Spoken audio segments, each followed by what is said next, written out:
Welcome to Roll Call, a 126th Air Refueling Wing podcast of the Illinois Air National Guard at Scott Air Force Base. I'm your host, Technical Sergeant Brian Ellison. The Roll Call podcast focuses on people, mission, and community. Hello, deployed friends. Thanks for listening to Roll Call. Coming up, the big cheese himself, the 126th Air Refueling Wing Commander, Colonel Tom Jackson. We talked so long that I'm breaking his interview up into two parts. Before we get to part one of the commander's interview, remember that 5,000-page bill the kids in Congress passed at the end of December? It's called the Consolidated Appropriations Act of 2021. In the bill was the collection of 2020 Social Security tax deferral. It extended the period for collecting deferred 2020 Social Security taxes. The period for collection is now through the end of December 2021 instead of January 1st to April 30th. The amount of Social Security taxes deferred in 2021 will be collected over 24 installments, beginning with pay period January 16th and ending December 4th, 2021. Normal 6.2% Social Security tax withholdings will also be deducted from your pay. Beginning in January 2021, your My Pay LES remarks section will show the deferred 2020 OASDI collection amount as well as your remaining balance to be collected. Here's the good part. If you separate or retire before December 4th, 2021, and prior to the deferred Social Security tax being collected in full, you're still responsible for the remainder of your Social Security tax repayment. The unpaid balance will be collected from your final pay. If there are insufficient funds to collect the full amount, you may receive a debt letter with instructions for repayment. I'll add links in the description for more information. Joining us on the Roll Call podcast today, I'm very excited about this, the Wing King, the head honcho, 126th Air Refueling Wing Commander, Colonel Tom Jackson. Sir, thanks for joining us today. Well, thank you, Sergeant Ellison. I appreciate you welcoming me down and happy to talk with you. Now, we got to start off with some more serious stuff here before we get to the fun talk about cycling and all that stuff. The Air Force just released the IG racial disparity report. What are your thoughts on that report that just came out?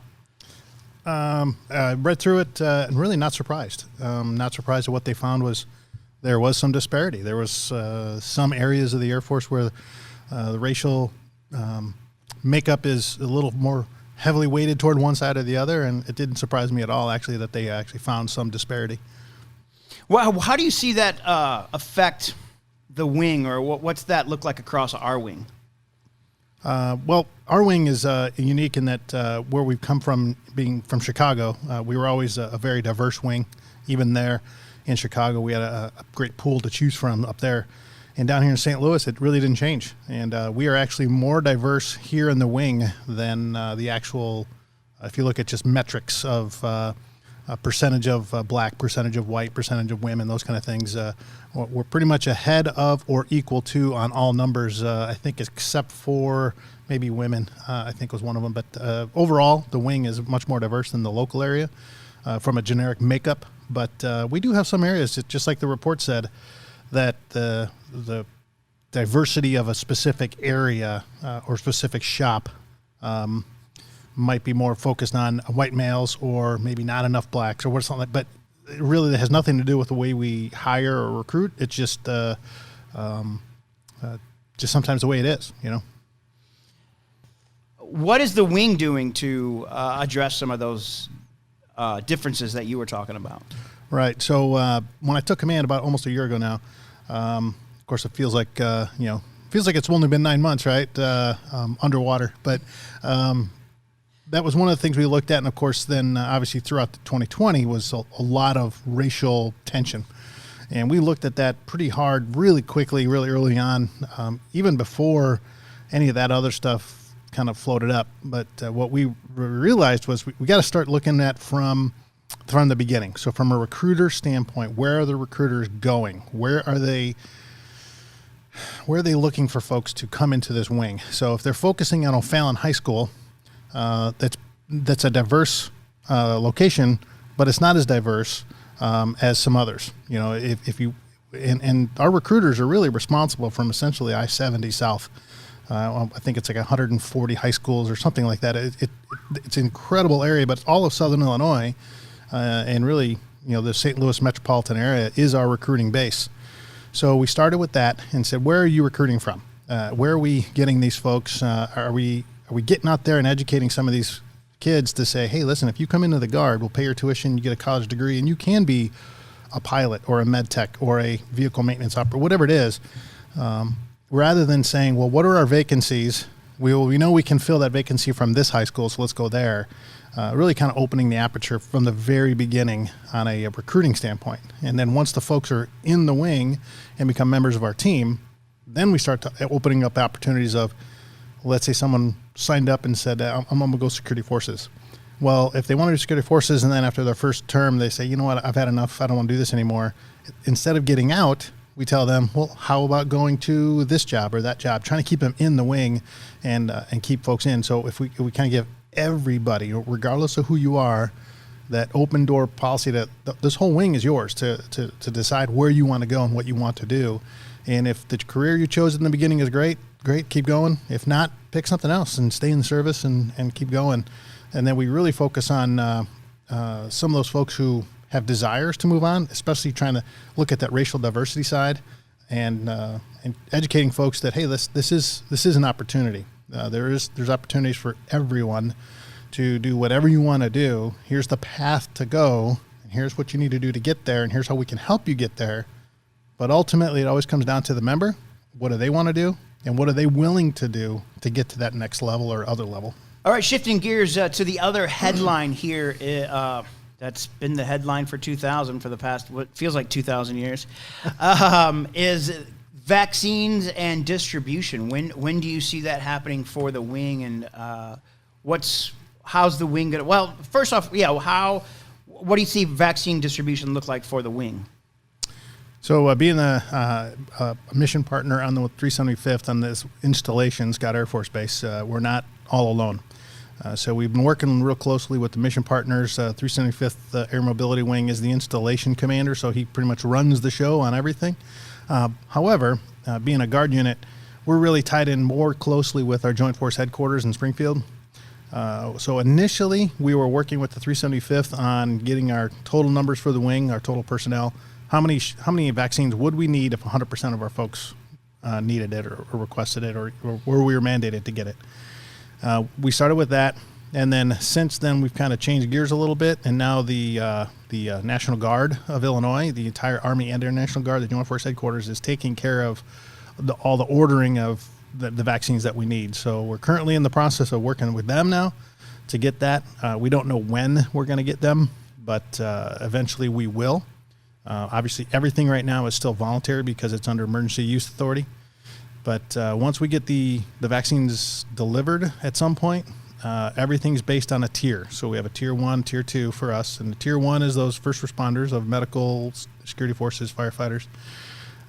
Tier 2 is everybody else, including our Title Vs, straight civilians, everybody's. They're all tier 2. And within each of the tiers, we are rank ordering everybody by number 1, volunteerism. So who is willing to get the vaccine? So they're in that top half, if you will, of that particular category, and then we rank order based upon availability and access and timing and things like that. So tier 1, first responders, security forces, medical, they're going to get theirs pretty quickly, and anybody who says no, thank you, I don't want it, will be at the bottom of the list, and that's fine. And then tier 2, same thing. For that one's a little different. We're kind of looking at the folks who are most impactful from a mission execution standpoint. So the folks that are going to be deploying here in March to Guam, they'll be the ones kind of on the leading edge of that list to get it done. And then air crew, command post controllers, maintenance, those kind of things that, especially the shops that are one deep and those kind of things, we're really looking at it from an operational necessity standpoint. And then once again, it's all volunteer. So you have to look at that and say, what are my priorities? Make the priority list, and then take out the volunteers, put them up, and then rack and stack and do that. But it'll take some time. I have no idea when or if it's ever going to become mandatory. I'd imagine it would be, but we'll have to see. We'll plan it by ear as it goes.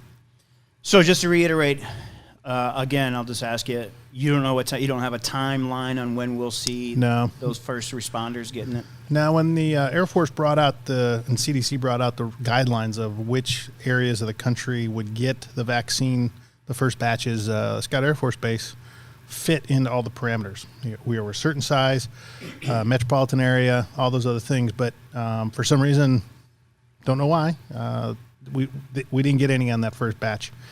So we're waiting on the next round. But now that we're bulked in with the National Guard and the states, we're waiting on that. But still no timeline on it. We're still working with the state Joint Force Headquarters and managing the ordering and then the distribution within the state. And then once the distribution occurs and we get them here in hand, once again, we will be applying it according to our distribution strategy. And it'll most likely be 2 UTAs in a row for most of our traditionals, and then full-timers during the week if we can. And obviously keeping the time required between the doses if required, unless a single-dose vaccine comes out in amount of time that we can start utilizing that one instead. I have 2 questions. Are you going to get it? Well, yeah, most likely, yes. Yeah, I haven't right now at this point. I'm not considering myself. I'm not in that tier level. I'm tier 2, I guess. But I look at it as whether or not I get sick is not going to impact the wing. I can work from home. I can work via cell phone. I can do all kinds of things. Whereas other folks have a higher priority. But I'm sure that once we get enough vaccines, I'll be in the line with everybody else. What will the wing or the National Guard be involved in any way helping the community with vaccination and what am I trying to say? Disperse that throughout the communities? Right. Yeah, the distribution plan. Yes, yeah. I would imagine that the National Guard as a whole would be part of that, since it is a national level event. It's there are some kind of hurdles you got to get through to get that done, and make sure we can do that, because some of our folks aren't credentialed for those kind of things, and so medical's working all those kind of things and working with their installation partner to get all that squared away. But if we can help, we will, for sure. That's what we do. 126. I mean, the last 9 months has been nothing but helping everybody around the world, and a lot here in the state. But we'll have to see how the distribution plan comes and what they need from us, and whether or not we're actually needed. You mentioned your first year as commander of the wing. What's that been like? And is it, I guess the other part of that, is it more challenging than being operations commander, where you just came from? Right. It's definitely more challenging. Definitely much more broad-based. Operations is, granted,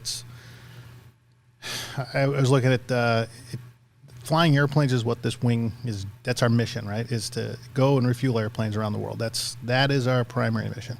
So to fly airplanes and get that mission running is obviously critical, and everything in the wing supports the flying mission. But that's all you have. So as the ops group commander, it was I just had to worry about that. So these big issues that popped up, whether or not I had to shut down a wing, I let the wing commander worry about that. But now here I got to worry about not only the operation of the entire wing, but how do I interact with the installation partners? How do I interact with the local community? I'm interacting almost daily basis with Joint Force Headquarters in Illinois, where I didn't do any of that stuff before. So flying for me now has been relegated very, very low, and it's really become much, much more of taking care of roughly 1,000 people, in the wing, plus, all their families and everything else, rather than just the operations group. So much bigger animal than I kind of expected. But, and of course, events of 2020 made it even more interesting. I was just going to ask, what was your expectation coming into the job? Thinking, okay, I'm going to be the wing commander.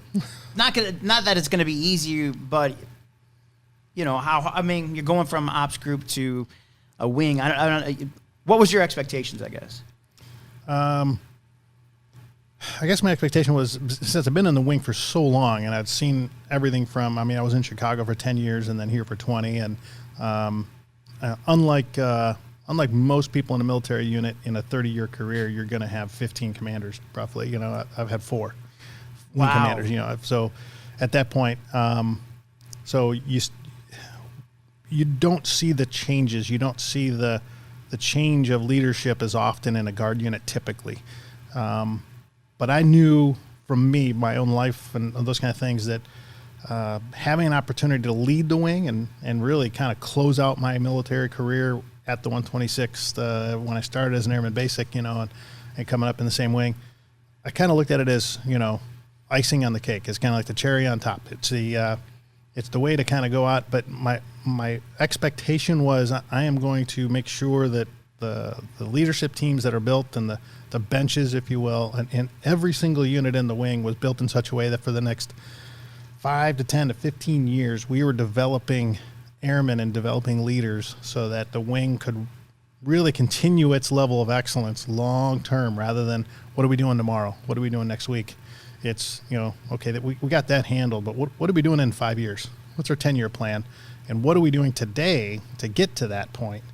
So really it was all about, I kind of look at this like a head coach. You know, it's, you take each game day by day, but to win a game, you got to look at film. You got to look at, so what are we doing individually by person to execute the team event each day? But ultimately, what's the goal, right? The goal is to finish the season in a winning, you know, point, and ideally, you know, win the Super Bowl, so to speak. But so it was always that long-term vision, and so going into it, I wanted to, you know, really kind of make sure the leaders were grown and people really enjoyed working here and got recognized for all the good work they do and those kind of things. And so to me, as a head coach, it was kind of like, I might be leading the wing, but at the same time, it's everyone in the wing does it. So I want to make sure they get the recognition and really like being here.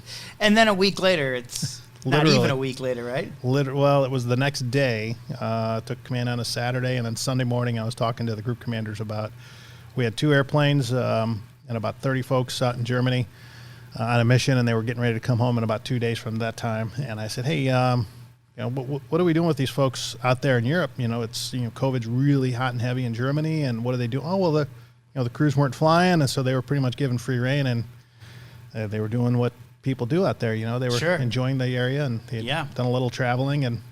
But at that time, on that Sunday, it was, oh no, there's no rules. There's no, they're fine. It's fine. So sure enough, on Tuesday they get home, and our sister unit Peoria was in the same boat. They were coming home from their long-term deployment and had stopped in Europe and things. And it didn't take long before I think they got home on Tuesday, and I think Wednesday the Air Force came down with guidance that, hey, anybody coming through that country or those level 3 countries needed to, that first term ROM came out. Oh yeah. Right then. And so we immediately had to tell all of our folks on that trip, hey, 2 weeks, you're now on order for 2 more weeks to make sure you're not sick. Hey, that's not a bad deal. I mean, right. So for some people it was great. Yeah. And then a week after that was when, well, within that week, having discussions with the installation partners and the commanders about, hey, we might have to shut down, we might have to do this, and trying to work with them. And then, of course, me working with the state headquarters, too, who, you know, they didn't have the experiences that we had here. So the next week was hey, we're going to have to shut it down. And simply because the installation was shutting down, and because the installation was going into that isolation mode, we had to, the installation drives the rules on that. So initially, it was a little bit of a few questions from up north, from our friends up north, and said, what are you doing? And I said, well, base is closed. I have nothing I can do. And it didn't take much more than a day or two before that wing, our sister unit 182nd, started experiencing some issues with COVID, and then it spread, literally, no pun intended, but spread rapidly to the other wings and the rest of the state. So, man. But yeah, when we initially shut down the wing, we had, as far as we knew, no cases in the local area at all. Wow. When the wing shut down. So it was done as a precautionary measure at the time, and it didn't take long for cases to start popping up anyway. That brings up a good question. What's the challenge of working with an installation commander as the wing commander? Because I don't, some bases don't, not everybody has to deal with that, with a big head, big Air Force command on the other side of base. Right. So the 375th Wing Commander is the installation commander. So he is the mayor of Scott Air Force Base, if you will. Even though he's got a couple of 4-star generals and multiple 3-stars and even more 2-stars and even more 1-stars on base. Yeah. I mean, he's got probably as many generals on this base as Andrews Air Force Base does, but they live here, whereas Andrews, there's a lot of transients. But anyway, he runs the show. He's the one that manages the installation while he manages his own wing as well. So now at that point, that's where we're not equal. I'm not the installation commander. I'm simply a tenant. I'm no different than AMC or Transcom or 635th SCOW, Supply Chain Ops Wing. I'm no different than any one of them. I'm just another tenant on this installation. So when the installation commander says, this is what we're doing on the installation, got it. We have some inputs, we kind of coordinate, we talk, and that's one thing about this installation commander. And really a couple that they've had is the coordination and the team cohesion of what we call the mission partners of all the senior leaders on this installation is the best I've seen it in my 21 years of being on this base. And it's really impressive in that an 06 colonel who runs the installation has a very good relationship with the 4-stars and everyone else and all the wing commanders, because we have 4 wings on the base. Oh, wow. 4 separate wings that, he can have that conversation of, hey, this is what I'm thinking. This is where we need to go. This is what's going on. And everybody's on board. It's a great, great system. But that being said, when it comes to the wing level, he lets each individual wing commander be a wing commander. Even though we have the active associate 906th, he's not in our Chile because of the 906th. He knows that they belong, that they're part of our team. And but from an ADCON perspective, he knows he has some inputs there. But everything is done in a coordinated effort. So it's really, really impressive. So as a tenant, I can easily go to the installation commander and voice concerns or bring up issues, and we can address those and work with them. And then as a wing commander, from a wing commander, it's no different. It works really, really well. So going back to you just assuming command, to hear all the unit awards that were won during Colonel Jacobson's command, were you thinking, oh, man, I've got some big shoes to fill? Because I know, listening to all the accomplishments, I was like, well, good luck, dude. Oh, that's funny. No, I kind of look at it this way. Nothing was done overnight. So General Nazamas, Colonel Jacobson, myself, nothing we're doing here is, you could trace back our performance back to really General Kiesler. When General Kiesler brought the wing down from Chicago to here, he knew at the time that we needed to do things in this wing to set ourselves apart, especially being an active duty base, with the visibility that we would have at the Air Mobility Command headquarters, that we needed to, and 18th Air Force headquarters, which at the time was a player in our whole administrative line. But so there were changes, and there were there was a culture of performance. And I can go back to 1989 when I joined this wing in the aircraft maintenance group as a crew chief, that the first time I walked into the line shack and I saw these signs on the wall of, nuclear operational readiness inspection, excellent, year after year after year. And at the time they were almost every year, but just all these accolades and stuff back from the 80s and 90s of things we did back then.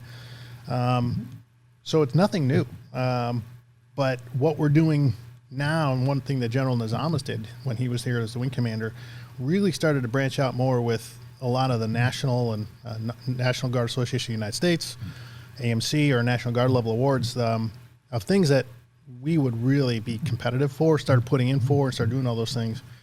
And that's where it really started to kind of come up. So it's almost as if kind of equated to, when you're training for an Ironman, you don't say, I'm going to swim, bike, and run this fast, and this is going to be my finish time. You put a training plan together, you execute a training plan, and at the end, the results come based upon what you did, the work in the months prior. So all these awards and all these things that you hear are from things that this wing and the wing membership has done for over a decade. And certainly our performance since 2009 when the 906 showed up and became part of our wing, our performance really accelerated after that. And then you start adding in all of the deployments that we had to do, and when the numbers for the deployments for the tankers went up dramatically, and the Air National Guard as a whole supported that and became really the number one provider of service to the combatant commanders for that on the tanker side. When that started happening, we were just one of the Guard units that really just outperformed and shined and provided that service. And so really, when I look at the results and it's because of the work we've done over the last couple of decades, not just certainly not what I've done. I mean, I've been part of the wing the whole time, but it's really the team effort, what we've done over a long period of time. How does the 906 fit into our wing? I hear a lot about them. I don't see them. I mean, I guess I do see them when I'm in the maintenance group. You couldn't tell one from the other. They're like, oh, I went to 9. Oh, okay, cool. Yeah. But how do they fit into the mission of our wing? So back in 2005, that General Nazamis, Colonel Nazamis at the time as the wing commander, started working on active association to get with us. And that was an initiative done to build 3 active associations in the tanker community in the Air National Guard. And we were selected as one of them, along with Birmingham, Alabama, and Pease, New Hampshire.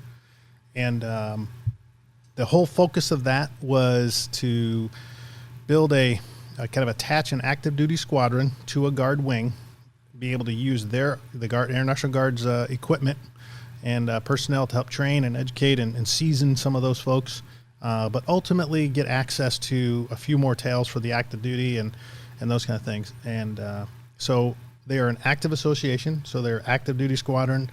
They're attached to the wing with an operational direction through me to the operations group commander.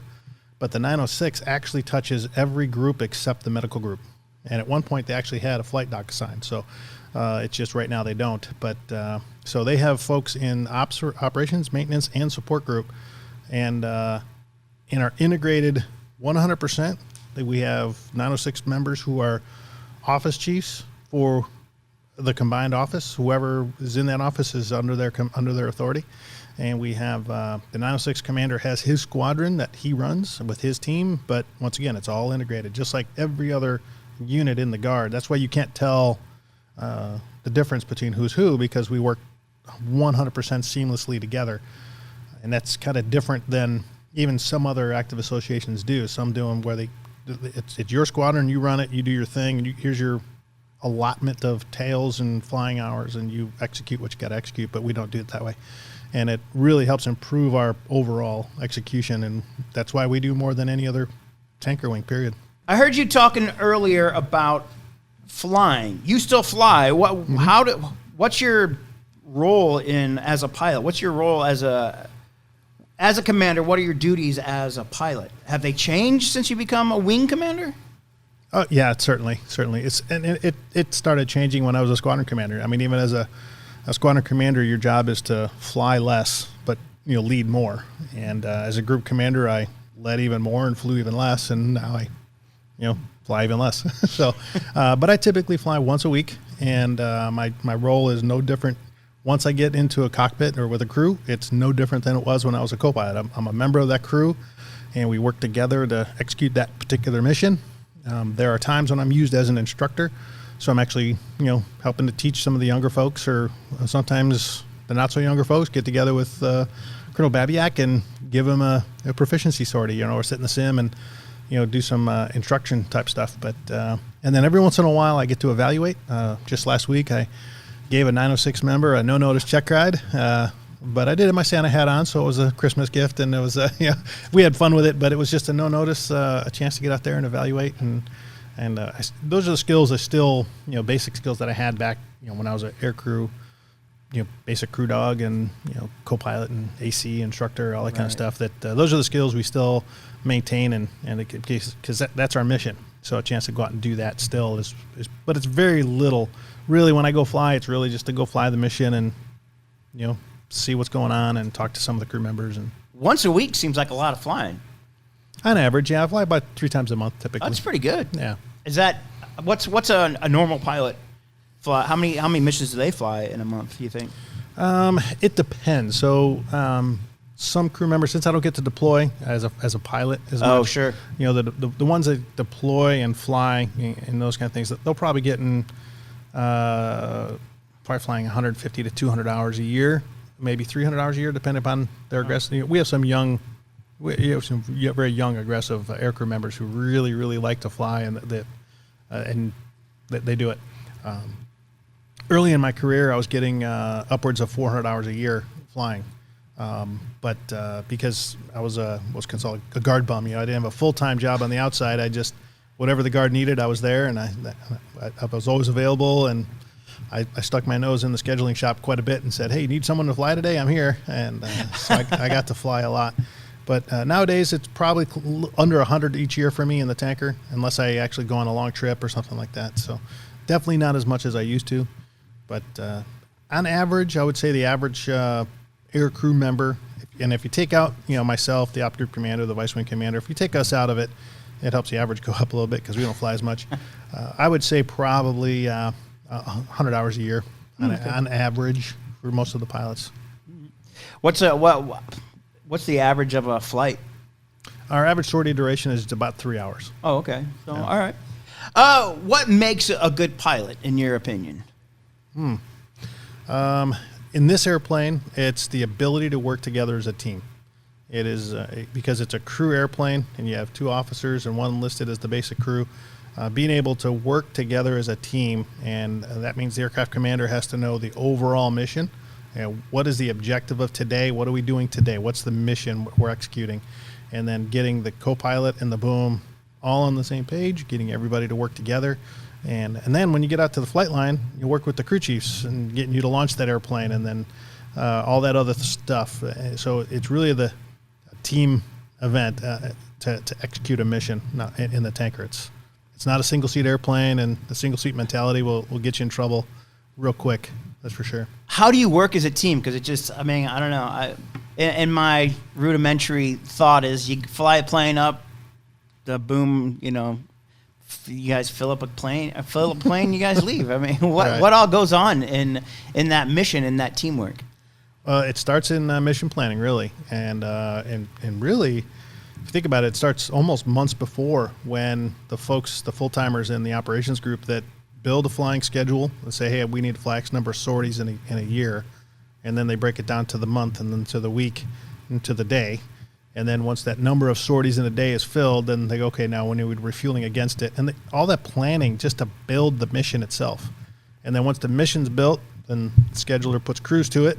And then even that has some, well, you know, if I've got an aircraft commander, I'm going to put this brand new co-pilot. Well, that aircraft commander now needs to be an instructor. And then we need a student boom. And, now we need a student instructor, a boom instructor. So that's everything that builds to that actual flight. Okay. And then on flight day, it would be the equivalent of you and I going on a cycling trip. Right. And, we show up that day, and the trip is already built. But now you and I work together to get the bikes loaded, drive the car out to Colorado, execute that ride, put it all back together, and then drive home. We don't really have to say a lot because we know that when you're driving. When the person not driving is taking care of the map, and the person in the back is taking care of the food, whatever it is. There's a team kind of atmosphere there, and that's the way we do it So when you show up to fly, the aircraft commander is the person in charge of executing the mission. The co-pilot's in charge with his specific duties or her specific duties. The boom operator is in charge of their specific duties. And as the aircraft commander, sometimes you got to give that authority and responsibility to the airman boom operator to say, okay, you have the radios, you're in control of the tail end of the airplane, you tell me what I need to do. And then you trust that their training was such that they know what they're doing. And in my experience, in my career, and I've got a few hours, I don't think I've ever flown with an airman, basic, or a senior airman even, that has made me go, oh man, I'm not so sure this person knows what they're doing. Quite the opposite. It's from a team perspective, as I know that when that A1C comes out of boom school and is signed off by my chief boom in the air refueling squadron, I know for a fact that I can trust that person on a combat sortie over the most desolate terrain to execute the mission and telling me what's going on in the back. So that's the team thing I'm talking about, is you got to trust the person you're with. And, you asked about being a pilot. So from that perspective, when you're going through pilot training, there's a lot of single seat mentality of training. There's a lot of singles. Hey, you're in this thing by yourself, because there's a lot of solo flying. Okay. You're in the airplane by yourself, executing your mission for that day. But when you get further along in pilot training and they realize, okay, you're going to go to a tanker, we're going to put you in the T1, now starts the team environment. But it still comes back to, you need to know your job as best you can, because if you know your job really, really well and you're doing it well, you're helping the rest of the team perform better. If you're struggling in your own area, then the rest of the team is struggling, because they not only have to do their work that they have to do, but they have to then kind of help carry you along as well. So it starts with the sole person knowing their job really, really well. And you can almost apply that to, really, you could apply it to any position anywhere, in any job, whether it's military or not. Is, as an individual, you need to do your own job extremely well, to at least a competent level that people can look at and go, yep, they're good, they're good. And and then once you do that, then you start learning the rest of the stuff. That was part one of my conversation with 126th Air Refueling Wing Commander, Colonel Tom Jackson. We'll have more of my conversation with the commander in a future roll call episode. We'll talk more about his career coming up through the ranks in the wing and some history behind the wing, and we'll talk some cycling. One thing we forgot was to congratulate Illinois Assistant Adjutant General Air Major General Peter Nizamis, former 126th Air Refueling Wing Commander. General Nizamis was promoted from Brigadier General to Major General last week, December 29th. You can see pictures of his promotion ceremony from Brigadier General to Major General on our social media. You can find all our links to our webpage and YouTube at linktr.ee/126ARW. I'll put a link to our link tree in the description. If you're watching on Facebook or Instagram, you can also download this on your favorite podcast app so you can take it on the go. One more thing before we go. Good luck to the Wing's Outstanding Airman of the Year for 2021. Airman of the Year, Senior Airman Cole Gelfius, 126 Operations Group. NCO of the Year, Staff Sergeant Mariah Nelson, 126th Medical Group. Senior NCO of the Year, Master Sergeant Brian Hatfield, 126th Headquarters. He's at Command Post. And First Sergeant of the Year, Senior Master Sergeant Nicole Peterson, 126th Mission Support Group. They are representing the wing during the January UTA at Camp Lincoln in Springfield. Thanks for listening to Roll Call, a 126th Air Refueling Wing podcast focused on people, mission, and community. I'm Tech Sergeant Brian Ellison.